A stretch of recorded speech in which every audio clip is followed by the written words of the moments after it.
Hello student, welcome to my new video. आज के video आप सभी के लिए बहुत ही ज़्यादा इंपॉर्टेंट है क्योंकि आज के इस वीडियो में क्लास 12th केमिस्ट्री का एक इम्पॉर्टेंट टॉपिक पर हम डिस्कस करेंगे जो है तुल्यांकी चालकता और दूसरा है मोलर चालकता। तो ये दो इम्पॉर्टेंट टॉपिक है जिस पर हम डिस्कस करने वाले हैं। मैं आपको बता दूं, हम केमिस्ट्री चैप्टर 2 वैद्युत रसायन का रिवीजन का जो इम्पॉर्टेंट टॉपिक है उसकी क्लासेस हम करा रहे हैं। ये सब हमने पहले ही करा दिया है, ये बात आपको पता होगा। जो एक घंटे की क्लासेस शाम को चल रही हैं, बट सुबह में हम आपकी रिवीजन की क्लासेस चला रहे हैं। तो चलिए दोस्त, अब हम इसको जान लेते हैं। चलिए, तुल्यांकी चालकता। अब तुल्यांकी चालकता क्या होता है, ध्यान से आप समझेंगे, ठीक है ना। चलिए, यहाँ पे हमने परिभाषा क्या लिखा है, सिंपल लैंग्वेज का परिभाषा हमने यहाँ पे लिखा हुआ है। ध्यान से आप फोकस के साथ समझिएगा कि किसी विलयन के एक घन सेंटीमीटर आयतन में यदि विद्युत अपघट्य का 1 ग्राम तुल्यांक घुला हो तो उसकी चालकता मतलब उसकी चालकता क्या कहलाती है, तुल्यांकी चालकता कहलाती है। यहाँ पे ये परिभाषा हमसे लिखा गया है जी। नहीं समझ में आएगा तो मैं आपको यहाँ पे बता दूंगा। सबसे पहले एक घन सेंटीमीटर का एक आयतन का एक बड़ा सा बर्तन लेते हैं। तो एक ये हमारा घन सेंटीमीटर का ही ये बर्तन हो गया। ये एक हमारा एक घन सेंटीमीटर का एक बर्तन हो गया। मैं थोड़ा सा यहाँ पे बनाना चाहूँगा। ये हमारा क्या हो गया, एक घन सेंटीमीटर का एक हमारा बर्तन हो गया। घन सेंटीमीटर कैसे, देखिए इसकी जो हम कह सकते हैं कि इसकी चौड़ाई मान लेते हैं 1 सेंटीमीटर है, इसकी लंबाई मान लेते हैं 1 सेंटीमीटर है और इसकी ऊंचाई मान लेते हैं 1 सेंटीमीटर है। तो इसका अगर हम आयतन बताएं, तो आयतन इसका कितना होगा जी, तो आयतन बराबर होता है लंबाई गुणे चौड़ाई और गुणे ऊंचाई, यही ना होता है जी। तो आयतन इसका अगर हम निकालें तो लंबाई कितना है 1 सेंटीमीटर, चौड़ाई कितना है 1 सेंटीमीटर और ऊंचाई भी 1 सेंटीमीटर, मतलब 1 सेंटीमीटर क्यूब है। सेंटीमीटर सेंटीमीटर सेंटीमीटर ये सब गुणा होंगे, सेंटीमीटर क्यूब हो जाएगा। तो ये जो बर्तन है ना, ये 1 घन सेंटीमीटर का है, या तो आप 1 सेंटीमीटर के पावर -q कह दें, या 1 घन, ये 3 को हम घन भी कह सकते हैं, तो 1 घन सेंटीमीटर भी हम कह सकते हैं। तो हम यही कह रहे हैं कि 1 घन सेंटीमीटर क्यूब आयतन वाला एक बर्तन है और इस बर्तन में हमने विद्युत अपघट्य घोल दिया है। विद्युत अपघट्य इसमें घोला गया है, मतलब सिंपल सी बात है ना। सिंपल सी बात यहाँ पे यह है दोस्त कि 1 घन सेंटीमीटर क्यूब का एक बड़ा सा बर्तन है।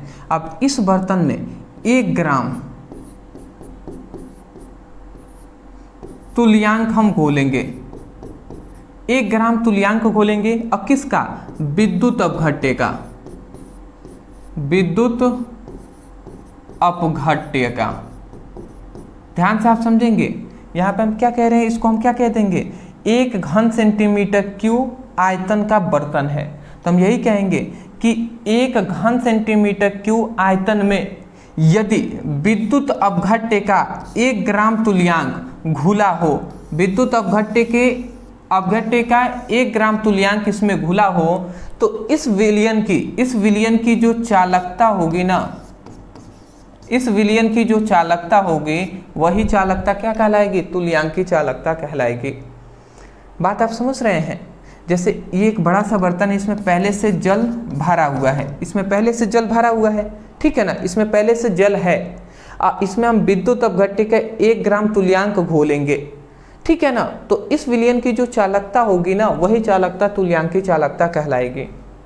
तो हम परिभाषा बोले, ध्यान से समझेंगे ना। हम यही कह रहे हैं कि किसी विलयन, हम यहाँ पे क्या कहेंगे, किसी विलयन के 1 घन सेंटीमीटर क्यूब, क्या हम बोलेंगे, किसी विलयन, यहाँ पे स्पष्ट रूप से मैं विलयन ही लिख दे रहा हूँ, यहाँ पे विलयन है। तो हम यही कह रहे हैं कि किसी विलयन के 1 घन सेंटीमीटर क्यूब आयतन में यदि विद्युत अपघट्य का 1 ग्राम तुल्यांक घोला जाए तो इस विलयन की चालकता तुल्यांकी चालकता कहलाती है। बताइए, परिभाषा अब नहीं याद होगा ना बाबू, तो कभी याद नहीं होगा। इतना सिंपल लैंग्वेज में मैं आपको फिगर से समझा रहा हूँ, ये फिगर आपके किताबों में नहीं दिया गया है, ये मैं अपने तरफ से समझाता हूँ जिससे कि आपको समझ में आ जाए, क्योंकि मैं नहीं चाहता कि आप रट कर याद करें, मैं चाहता हूँ कि आप भी समझ कर याद करें। समझ रहे हैं ना? चलिए, तो एक बार और मैं परिभाषा बोल रहा हूँ, ध्यान से सुनिएगा। हम कह रहे हैं कि किसी विलयन, ध्यान से समझेंगे, किसी विलयन के 1 घन सेंटीमीटर क्यूब आयतन में विद्युत अपघट्य का 1 ग्राम तुल्यांक को घोला जाए तो उस विलयन की चालकता मूल तुल्यांकी चालकता कहलाती है। समझ गए? या तो जो हमने बोला वैसे लिख दे, या उसी को थोड़ा सा इधर उधर हो सकता है, वही बात यहाँ पे लिखा गया है कि किसी विलयन के 1 घन सेंटीमीटर क्यूब आयतन में यदि विद्युत अपघट्य का 1 ग्राम तुल्यांक घुला हो तो उसकी चालकता मतलब विलयन की चालकता तुल्यांकी चालकता कहलाती है। तो बताइए आपको आसानी से याद हुआ या नहीं हुआ? ठीक है, समझ में आ रहा है ना आपको? तो ये हुआ हमारा तुल्यांकी चालकता का परिभाषा। मैं आशा करता हूं कि अब आपको याद हो रहेगा हमेशा तुल्यांकी चालकता का परिभाषा, ठीक है ना? चलिए, तो यहां पे एक फॉर्मूला इसका याद रखेंगे, इसको लेमडा ई क्यू से प्रदर्शित करते हैं। ई क्यू इक्वल टू होता है कप्पा इंटू 1000 बाई एन। ये आप याद रखेंगे, कप्पा इंटू 1000 बाई एम होता है, सॉरी एन होता है, एन यहाँ पे लिखा गया एन होता है। तो ये बात आप याद रखेंगे। जहाँ पे इसका मैं आपको बता दे रहा हूँ, जहाँ पे आप याद रखेंगे, जहाँ पे लेमडा ई क्यू क्या है, मैं यहाँ पे लिख भी दे रहा हूँ।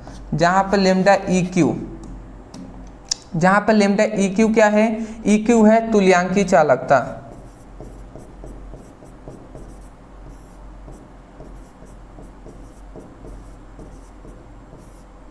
कप्पा क्या है? कप्पा है हमारे पास यहाँ पे विशिष्ट चालकता।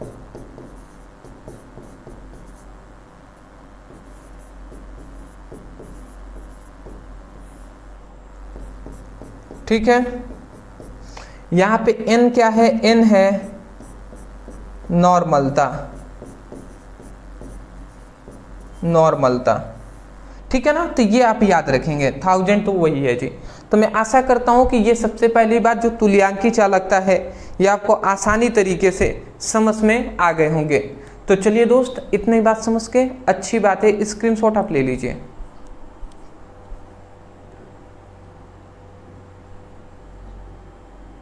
ठीक है,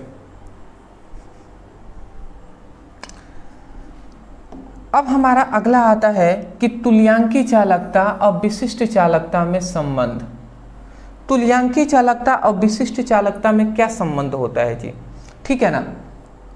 तो यहाँ पे तुल्यांकी चालकता और विशिष्ट चालकता में संबंध यही होता है, मैं यहाँ पे लिख दे रहा हूँ। सबसे पहली बात, तुल्यांकी चालकता, यहाँ पे संबंध यही होता है, तुल्यांकी चालकता इक्वल टू होता है विशिष्ट चालकता।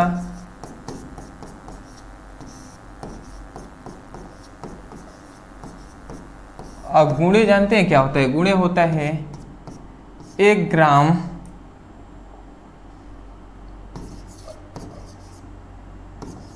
तुल्यांक, मतलब यहां पे क्या लिखा गया था?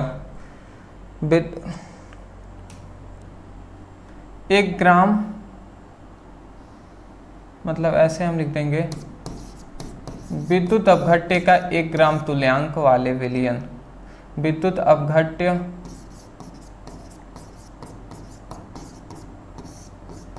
के 1 ग्राम तुल्यांक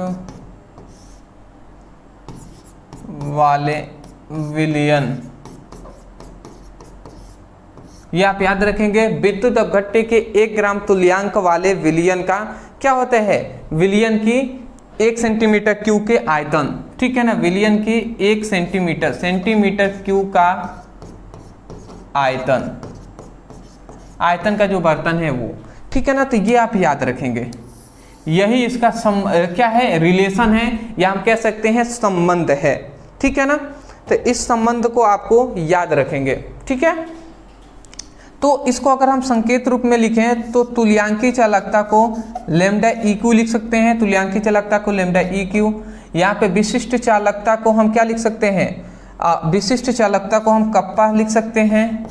और ये विद्युत अपघट्य का 1 ग्राम तुल्यांक वाले विलयन 1 सेंटीमीटर क्यूब आयतन है, तो आयतन को हम भी से दर्शा देंगे और ई क्यू लिख देंगे।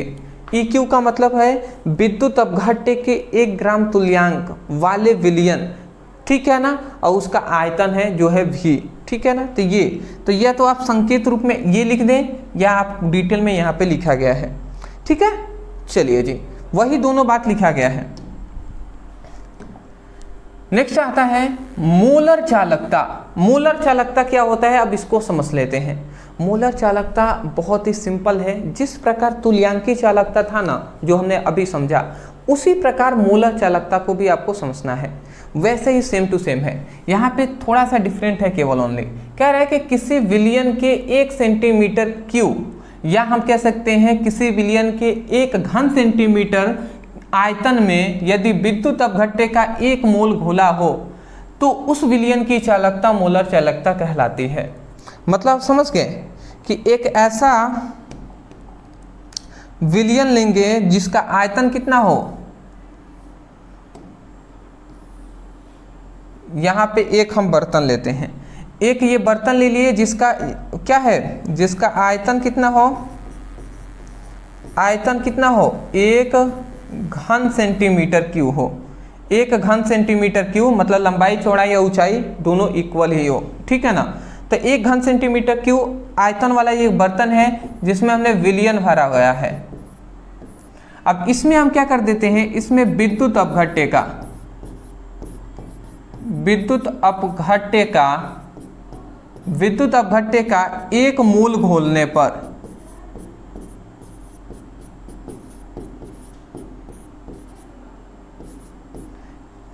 एक मोल, ठीक है ना। यहां पे याद रखेंगे कि विद्युत अपघट्य का, इसमें क्या कर देते हैं, विद्युत अपघट्य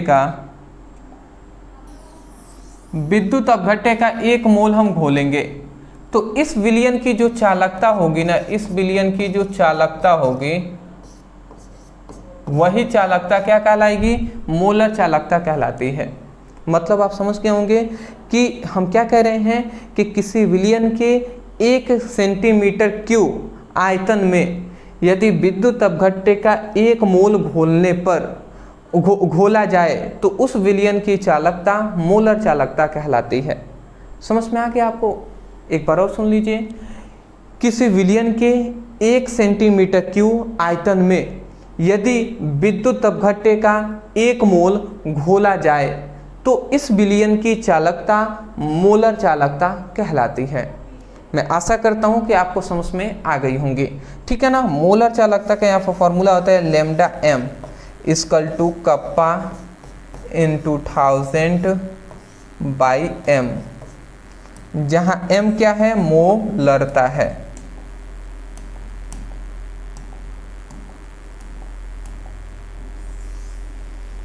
जहां m क्या है जी, जहां ये आप समझ ही गए होंगे लैम्डा m क्या है, ठीक है ना।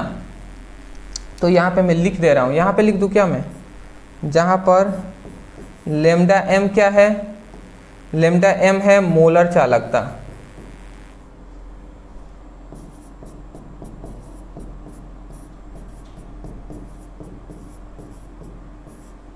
यहाँ पे कप्पा क्या है, कप्पा है हमारा विशिष्ट चालकता।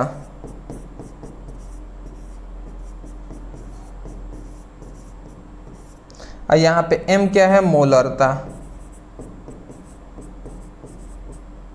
ठीक है। तो ये आप याद रखेंगे सभी पॉइंट्स को, ठीक है ना। ये सभी पॉइंट्स को आपको याद रखना है, ठीक है।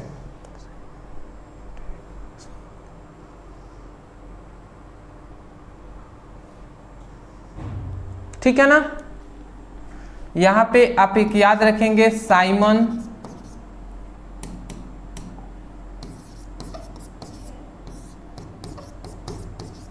मीटर स्क्वायर, ठीक है ना, मोल इनवर्स, ये क्या होता है, साइमन मीटर स्क्वायर, और क्या है, मोल इनवर्स, ये इसका क्या है, मात्रक है, ठीक है ना। तो ये इसका क्या है, मात्रक है, ये आप याद रखेंगे मोलर चालकता का। चलिए परिभाषा लिखने के बाद साइड में फिगर बना लीजिएगा। ये जो पॉइंट्स है, ये फॉर्मूला लिखने के बाद ये जो 3 पॉइंट्स है साइड में आप जहाँ की करके लिख लीजिएगा कि ये सभी ये हैं, दर्शाना ज़रूरी है। स्क्रीनशॉट पहले आप ले लीजिए।